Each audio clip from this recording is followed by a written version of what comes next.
তুই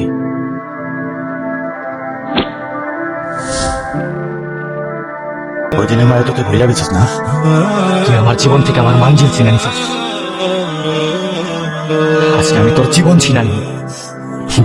বাবার বলাবান হয়তো তোরা ঠিক মতো খাতিরদারি করতে পারে নাই। তোরা যা করার আমারই করতে হবে।